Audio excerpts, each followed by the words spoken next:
It is rivalry weekend, which means we are breaking down the game. Michigan has won the last three, but this year the game is in the shoe, and Ohio State opened as a 20-point favorite. So, here to help us break down this massive game, guys, no matter what the spread is, we've got Sam Webb from the Michigan Insider and Dave Biddle from Bucknuts.com. I know you two know all about this rivalry and all the stats, but let's remind the people what we're bringing into this game. A little bit of baggage, we'll call it. It's hard to believe, but Ohio State is, in fact, seeking its first Big Ten title game berth since 2020.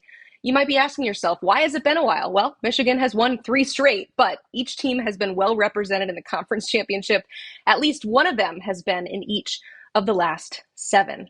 It was no accident that I mentioned that Michigan has that win streak, because I know that is what is on the minds of Ohio State players and coaches this week. So let's talk about the mindset for both of these teams. Dave, the Buckeyes, they don't want to make it 4.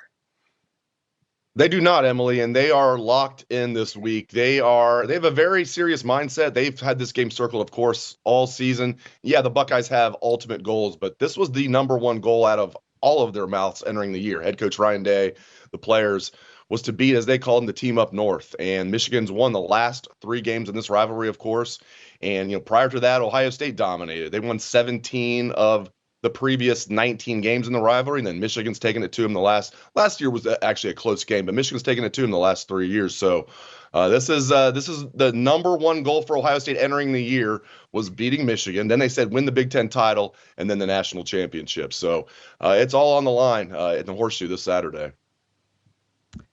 Yeah, for Michigan, it's been a disappointing year coming off a national championship. Make no mistake about it.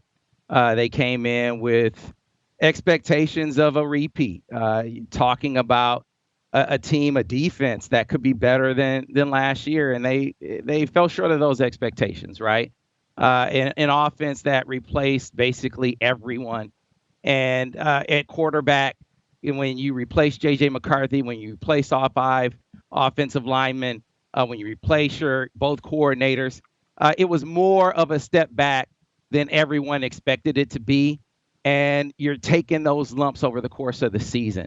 And now when you see how they had to recover over the course of the season, when you see all the lumps that they took, and you see how they've had to adjust over the course of the season, now as you adjust and you beat and you see how they had to get beat down over the course of the year, it's about getting up from that, getting beat down like that, and going back to adjusting to the new goals. And the new goal is you play the role of spoiler, and Ohio State gives them a chance to do that in this game Saturday, and maybe you can have a new goal and disrupt Ohio State's chance to go out and win a national championship. It's the inverse of what we've been saying about Ohio State in these games the last few years, is it doesn't matter what they did all season long if you lose this game, right? None of that matters. Dave, you did say that players said they wanted to beat Michigan. I think they said they want to beat that team up north. I don't think I've ever heard them say the word Michigan leading into this rivalry game. They're very careful about that. But let's talk about matchups in this game, because that's ultimately where it's going to be decided. Starting with the Michigan offense versus this Ohio State defense. Sam, I think I've asked you maybe about 45 times this season what the offensive identity is, but what are the keys to having success this Saturday offensively? Well, they've been a team in search of an identity all season long, and they haven't really found it. Is because, as I said, they have had to replace everything. They started out saying that they wanted to run the football, and then they wanted to pass the football behind Davis Warren. Then they wanted to run the football again behind Alex Orji. They've gotten back to Davis Warren at quarterback, and last week I think you saw them settle into having a guy in Davis Warren that got a little bit more comfortable behind center. I think you saw him be a guy who, again, with that 2-minute drill heading into the half, he got a little more comfortable. And then they came on the second half, and they were able to run it down the throats of Northwestern and get back to a little more smash mouth football. So I think a blend of the two against Ohio State is going to be the key.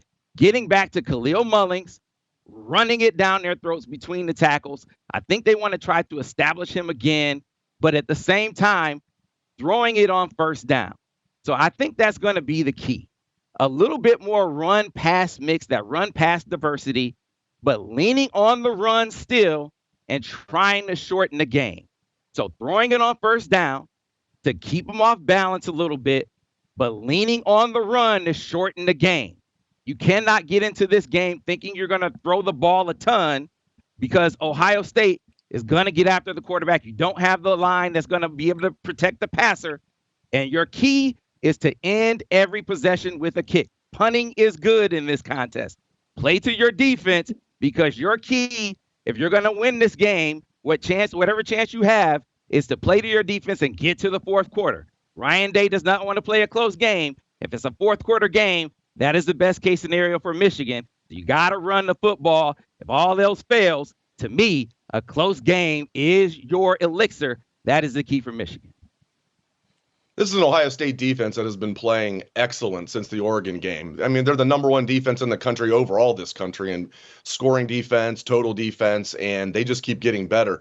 And, the biggest difference I see since the Oregon game is Jim Knowles, the third-year defensive coordinator, has complete control over this defense. You're like, what took 2.5 years for that to happen? The Oregon game, there was, I think, that disconnect between D coordinator Jim Knowles and defensive line coach Larry Johnson. It was on display throughout the Oregon game. The front four and the back seven were on the same page. Well, now, Jim Knowles did a great job at Oklahoma State before coming to Ohio State. He turned Oklahoma State into a top 5 national defense. And since he left Oklahoma State, they keep getting worse and worse and worse defensively. Since he's been in Ohio State, they keep getting better and better and better. And what I'm seeing from this Ohio State defense now is the same scheme that Jim Knowles ran at Oklahoma State, just with 4 and 5 stars instead of a bunch of 3 stars. So this Ohio State defense is getting after people. The defensive line's now playing up to its potential.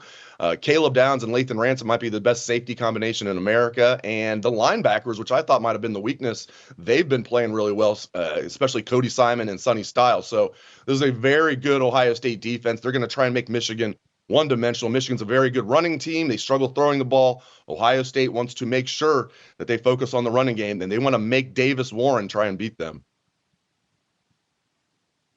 Speaking of stars, plenty on the offensive side of the ball for Ohio State as well. So let's talk about the Buckeye offense versus this Michigan defense.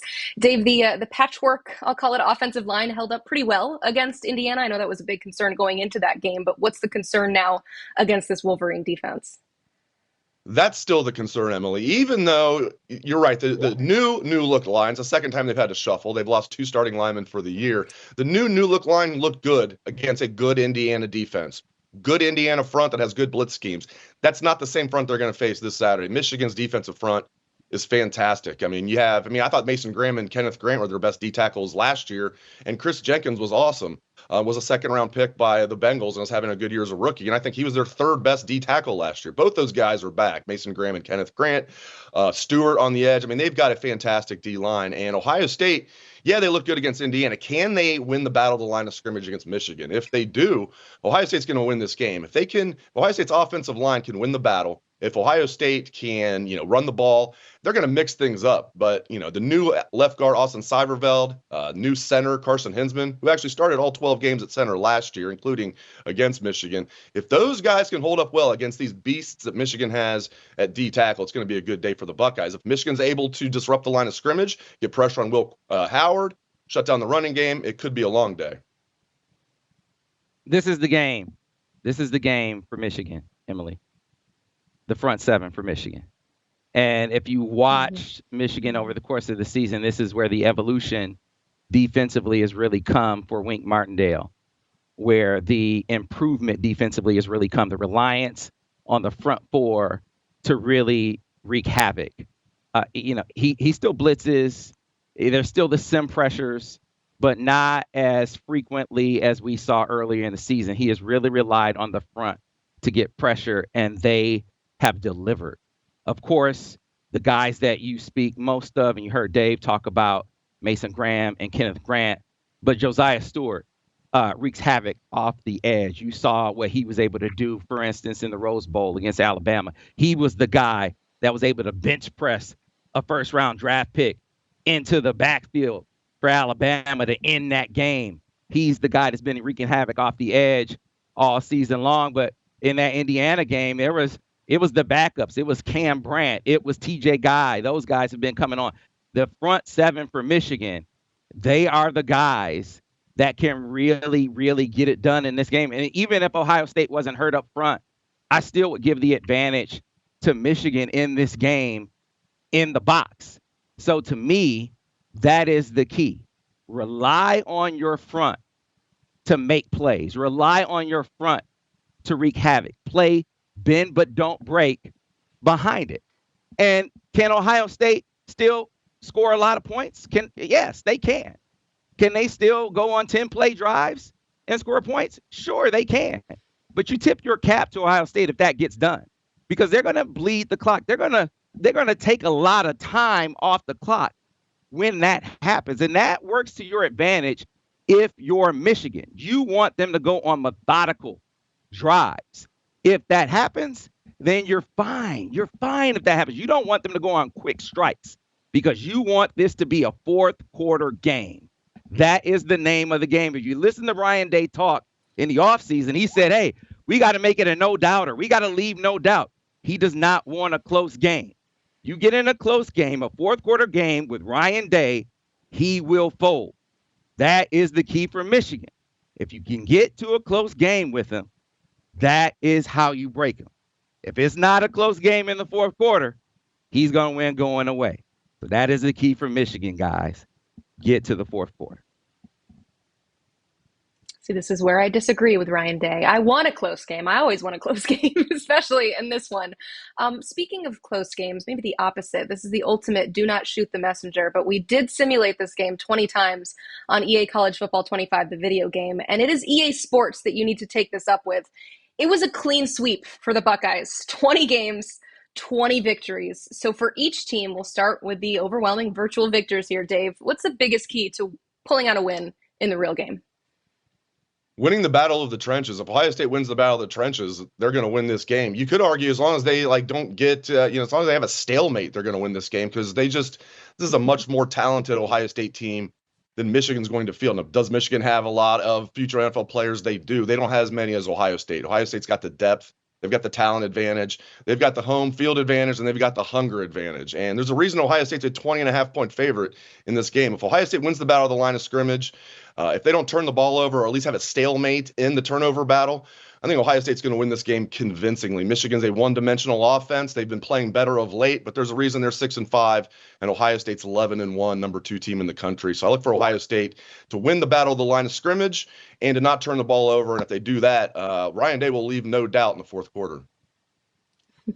Yeah, Michigan hasn't been playing better of late. They were playing better last week. That's not really of late. Can they carry over last week is the question. It was their most complete game of the season. It's the only game that they played all facets. Can they carry over that 1 week affair is really the question. To me, it boils down to what I've been saying this entire episode here. Can they make this a fourth quarter game? Can they play to their defense? Can they be a team where on offense, it's about the running game? Misdirection is going to be a key there. You talk about Ohio State, they're a hard-charging defensive line. And so can you get some misdirection going? Run the football. You're going to have to force yourself to take some shots, be advantageous, right? And take advantage of the opportunities that are there. They're going to be few and far between because Michigan is not talented offensively. You got a few guys who can make plays. Your tight end can make plays. Donovan Edwards can make plays. Khalil Mullings can make plays. But that's really about it, right? And so can those few guys make plays and take advantage of the shots that you get? But it's really about, again, defensively, wreaking some havoc, owning the line of scrimmage on that side of the ball, and, again, getting to the fourth quarter. In a tight, low-scoring game, that is when Ohio State, and Ryan Day especially, attitude-reflecting leadership, gets uncomfortable. You got to get to the fourth quarter. If you can do that in a low-scoring affair, that is Michigan's opportunity. This is one of those games that no matter how much one team happens to win by, you watch it because they hit harder. It means more. It's a little spicier. But I'm so looking forward to this one. And thank you both so much for the great breakdowns. I tell you this every single week, it seems like, but it bears repeating here. If you want the best coverage of Michigan, head to themichiganinsider.com. And the best coverage of the Ohio State Buckeyes, you will find that at bucknuts.com.